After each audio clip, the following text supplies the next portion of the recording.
اعوذ باللہ من الشیطان الرجیم، بسم اللہ الرحمن الرحیم۔ محترم خواتین و حضرات، کچھ لوگ ایسے ہوتے ہیں کہ ان کا وزن کم ہوتا ہے، ان کا جو فیشیل سٹرکچر ہے وہ ایسے ہوتا ہے کہ جو بونز ہیں وہ پرومیننٹ ہوتی ہیں اور ان کے جو گال ہوتے ہیں وہ پچکے ہوتے ہیں، اور ایسے لوگ جو ہیں اکثر اوقات احساس کمتری کا شکار ہو جاتے ہیں۔ ایسے لوگوں میں یا کچھ لوگوں کے جوانی میں ہی ان کے گال ایسے ہوتے ہیں کہ اس میں رنکلز بنتے ہیں فیشیل بون پرومیننس کی وجہ سے، اور اس کی وجہ سے جو ہے تو وہ اکثر اوقات احساس کمتری کا شکار ہوتے ہیں۔ یا کچھ لوگ یہ سمجھتے ہیں کہ یہ ان کی خوبصورتی میں جو ہے تو حائل ایک رکاوٹ ہے، اس کو کیسے دور کیا جائے۔ اس کو دور کرنے کے لیے سب سے بنیادی چیز ہے نمبر 1، وہ آتے ہیں جناب ایکسرسائزز پہ، کہ آپ جو ایکسرسائزز ہیں اگر ان کا اہتمام کریں تو آپ کے فیشیل سٹرکچر جو ہے وہ ڈیفینیٹلی چینج ہو سکتا ہے۔ جو آپ کے فیشیل مسلز ہیں، فیشیل ایکسپریشن کے جو مسلز ہیں، ان کا بلک بڑھ سکتا ہے، اور اس مسکولر بلک کے بڑھنے کی وجہ سے آپ کے گال جو ہیں وہ بھر جاتے ہیں۔ انہی ایکسرسائزز میں جو منہ کو پھلانے والی ایکسرسائز ہے، جیسے آپ غبارہ پھلاتے ہیں تو منہ کو پھلانے والی جو ایکسرسائزز ہیں، اور ساتھ ہی ساتھ میں میسٹیکیشن یعنی چیونگ، اگر آپ چیونگ گم چباتے ہیں اور اس پہ ایکسرسائز ریگولر کرتے ہیں تو آپ کے جو مسلز آف میسٹیکیشن ہیں وہ بڑھ جاتے ہیں، اور اس کے ساتھ ساتھ جو ہے تو آپ کا فیس جو ہے وہ بھرا بھرا سا رہتا ہے۔ اسی طرح ایکسرسائزز اور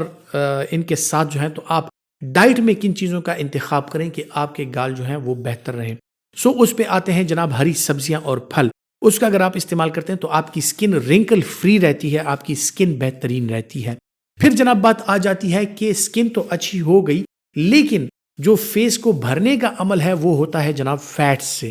تو اس کے لیے آپ جو ہے تو فیٹی ڈائٹس کا استعمال کر سکتے ہیں۔ دودھ، دہی، لسی، ملائی اور اسی طرح مکھن وغیرہ کا اگر آپ زیادہ استعمال کرتے ہیں تو ایک تو اس کے ساتھ آپ کا جو فیٹس ہیں وہ بن کے آتے ہیں، اور آپ کا فیس جو ہے اس کی سٹرکچر بہتر ہو جاتی ہے۔ لیکن ایک چیز کا خیال رکھنا ہے کہ آپ کا لپڈ پروفائل جو ہے وہ اس بات کی اجازت دے آپ کو کہ آپ ان مرغن چیزوں کا استعمال کریں۔ جو بیریز ہوتی ہیں، فریش بیریز ہوتی ہیں، اور ساتھ ہی ساتھ میں ڈرائی فروٹس میں اگر آپ بیریز کا استعمال کرتے ہیں تو اس کے ساتھ بھی آپ کی سکن اور آپ کے جو گال ہیں وہ بہترین رہتے ہیں۔ جو آپ کے فیشیل جو سکن ہے اس کے اندر جو کنیکٹیو ٹیشو ہے اس میں کولیجن زیادہ مقدار میں پایا جاتا ہے۔ کولیجن جن بھی چیزوں میں پایا جاتا ہے ان ڈائٹس میں جن میں پلسز، دالیں وغیرہ شامل ہیں، یا خصوصاً گوشت میں وہ پارٹس کے جس طرح کے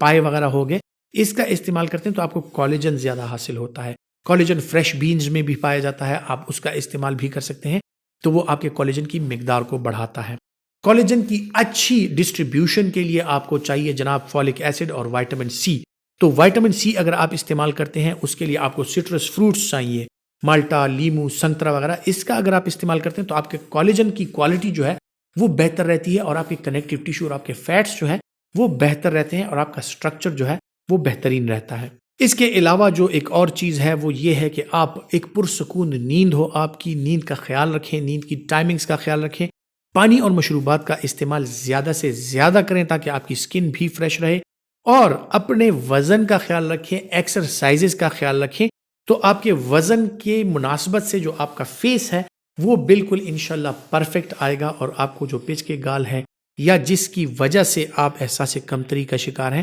اس میں یقیناً بہتری آئے گی۔